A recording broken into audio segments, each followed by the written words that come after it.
check. Hi, I am Srimati's niece, Lex. First, I want to say thank you to August Creativ. Thank you. I want to say thank you to Downtown Project. Thank you. I also want to give a shout out to Ricky at Stitched Lifestyle for making this dope-ass suit. Yeah, they make me look like $1 billion. I am the Ice Billionaire. That's one of my many nicknames. It's probably the one I'm most proud of, and we'll get to the less flattering ones later. My name is Lex Lucifer, and today I am here to change the face of evil.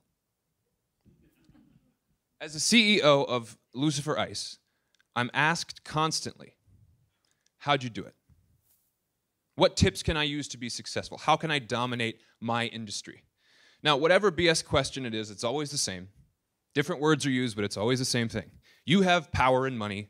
How can I get it? How can I keep it?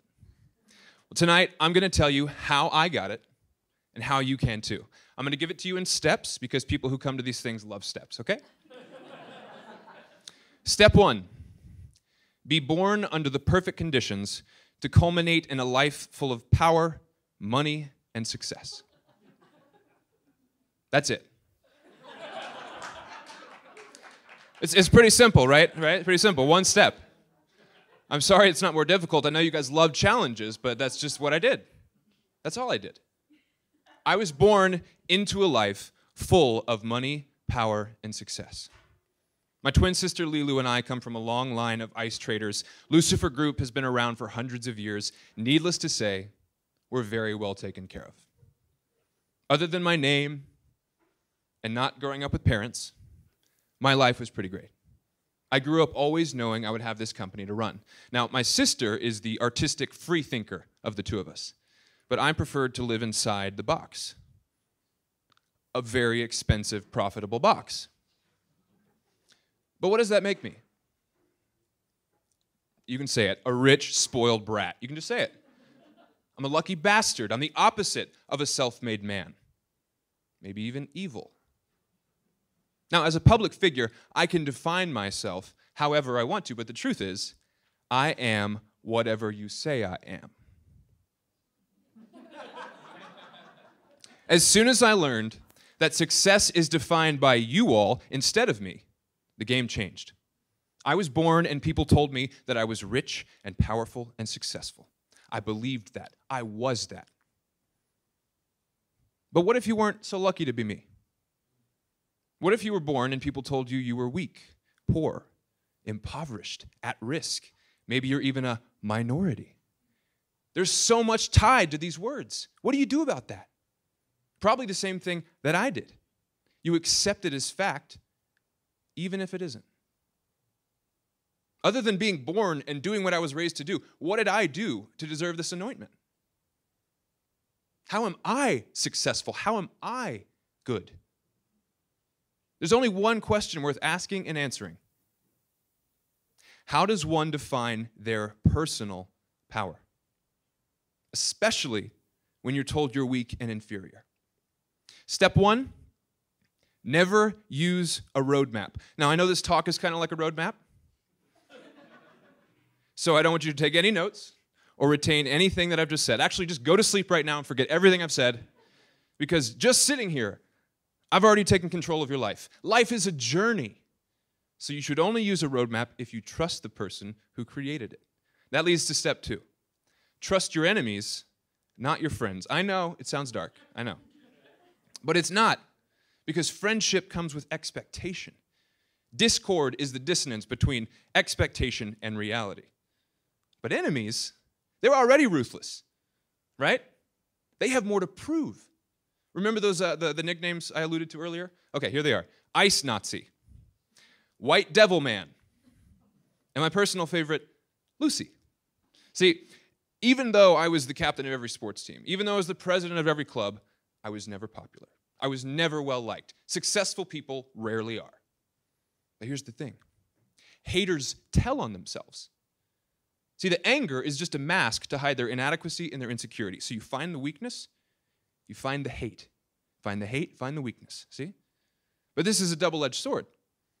Because if you spend time and energy hating, you destroy your personal power. Step 3, be selfish. Good guys come in last. It's a proven fact. So don't even try to be good. Be great. Your life is only yours. Don't let anybody else take it away from you. Don't focus on being the best. Focus on being great. Because greatness can never be denied. Step 4, purge your distractions. I'm a relatively attractive guy and I'm single, so I get asked a lot about the women in my life. Or the men in my life, depending on how liberal the publication is. But I never dignify it with a response. Until tonight. There's only one woman I've ever loved. Only one woman I will ever love. But success is about risk and sacrifice. My sacrifice was love. You see, when you're born into this, you see how this life corrodes the things that can't be bought. It was a mistake for a man like me to fall in love. Love and privacy are illusions. The best that I can hope for in my position is respect and fear. And finally, step 5, give people something to believe in. Create a cult. No, I'm just kidding. People have an overpowering yearning to believe in something. Now, I'm not saying you need to be a new age charlatan. It's not necessary. Just get attention any way you can, and when people are listening, make a promise. And not a silly promise like, I'll always be with you. People don't want a promise of allegiance or support. No, they want a promise of grand transformation, not just in themselves, but in the world. The how is completely irrelevant. I mean, MLK said, I have a dream, but he never once said how he was going to do it. You don't have to know. You just have to be the one with the people's attention when you make a promise. Like right now. Tonight marks the launch of Project Evil. EVIL. Enriching Vegas, Inspiring Lives. By changing people, we change communities. That's what this is all about, right? When we forget the past and reinvent ourselves, we change the face of evil. Thank you very much.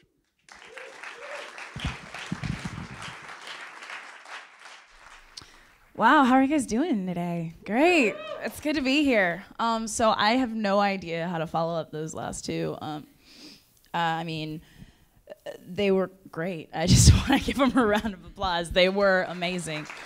I'm going to be honest right now. I didn't prepare anything for myself to say. I wrote 2 speeches this week, and I just didn't feel like writing another one.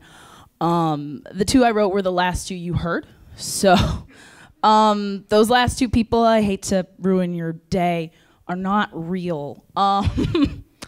Lex Lucifer is a fictional character that's played by Paul Stewart, who is a magnificent actor in our show. And Wayne Knight is played by Melvin Fowler, who's also a great actor in our show.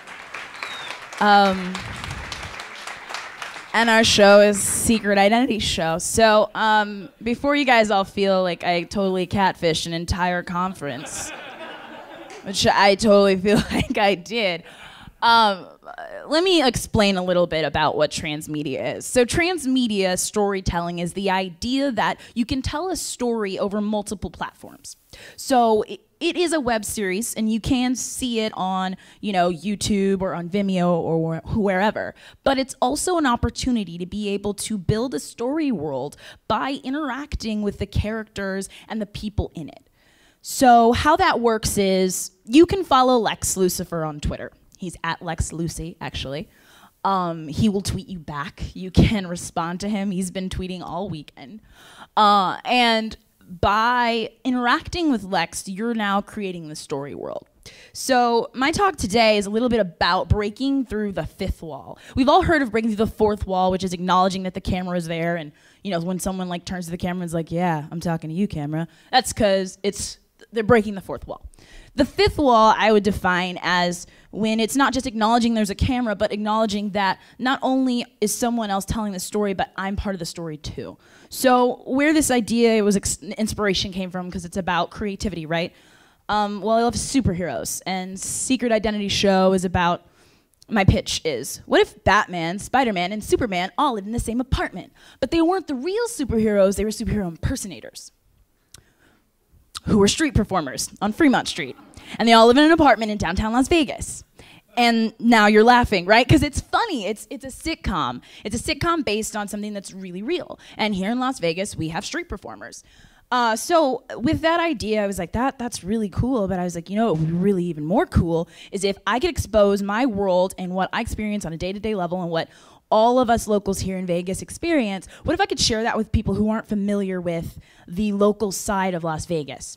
So when I came to Creative Week in June, I met Amanda, who's amazing, and I met everyone else with August Creativ, and I told them about my crazy idea. And I was like, this is what I want to do, and this is what we're doing. And they were like, oh, well, you should come and talk the next Creative Week, and you should bring your characters. And I was like, oh, you want me to bring my actors? They're like, no, bring your characters. I was like, oh.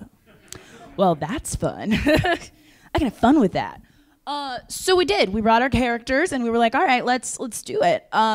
The idea being that when you have these characters and they're in the world and they're interacting with people and they're doing things and you can interact with them, you are creating that story. And it's about digital authenticity, which I think is also kind of ironic when I bring two fake people to talk to you about digital authenticity. But there is an authenticity to everything that they both said. I mean, I think it's fair. I was watching you guys while you were watching them because that's what I do. And a lot of people were like, yeah, that's good. Yeah, that's right. Fear, or yeah, power. That's because their storytelling is something that's very human. You know, it's something that exists with us, and it's something we do regardless of language, medium, however. And the fact is, we tell stories every day. And this idea of transmedia seems like it's a new thing, but it's not a new thing because we all use social media for the most part. And with social media, you're telling a story through your news feed, right? Your news feed is kind of like the old cave. When people would come and tell stories to their tribe, it was always what was the most important to the people around you. And your news was defined by the people in your tribe. So social media creates a tribe. So in this tribe and in this creation and all of these things, what you're really doing is you're building a story. Your news feed's a story, your Twitter's a story, your Facebook's a story. So in this show, what we're hoping to accomplish is allowing you and our viewers and everyone at home and everyone who supported us on Kickstarter and all of you here to interact with our characters, interact with our story world, watch our story, but also know that you're a part of it. Also know that when you tweet at one of our characters, when you respond, when you watch an episode, you're actually building a world. You're building the story world, and it's beyond just watching and saying, oh, that was cool.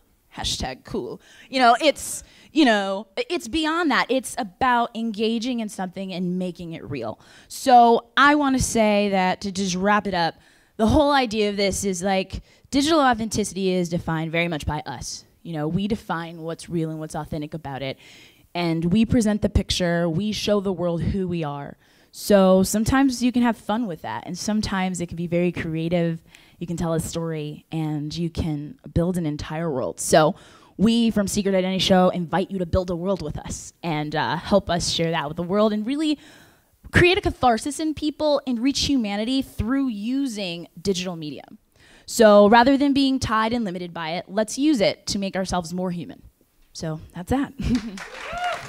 Thank you.